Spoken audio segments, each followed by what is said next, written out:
Okay, first we got to make sure our kettle's ready. The kettle does most of the work, so we have to see to it that everything is just right. Then we eat the fudge.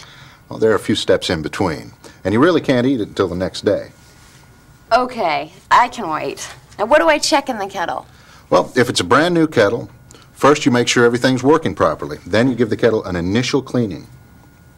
Wait a minute. We start with the cleanup? Don't worry, it's easy.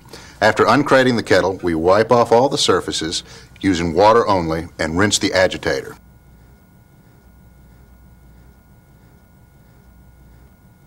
Then we check that there's enough water in the jacket.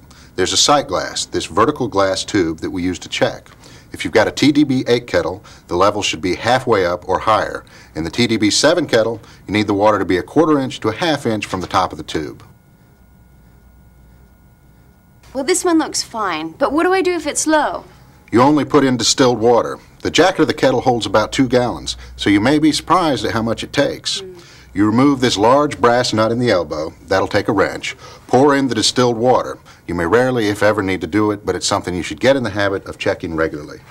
Otherwise, you could burn out the heating elements. I hate it when that happens. Then we plug it in and make sure the heat and motor work properly.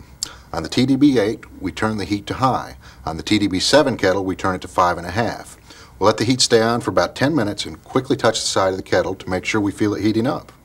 Meanwhile, we'll turn the motor on and make sure the agitator turns properly and there aren't any strange noises. On the TDB-7, the baffle part of the agitator should be facing you to the left of center. If anything doesn't seem to be working right, just call Calico. They can help you figure out anything. Okay.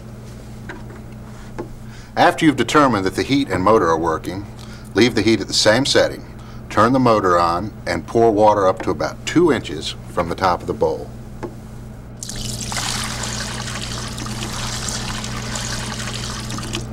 Let the water mix for about 15 minutes to clean the bowl, then pour off the water into the buckets and empty them.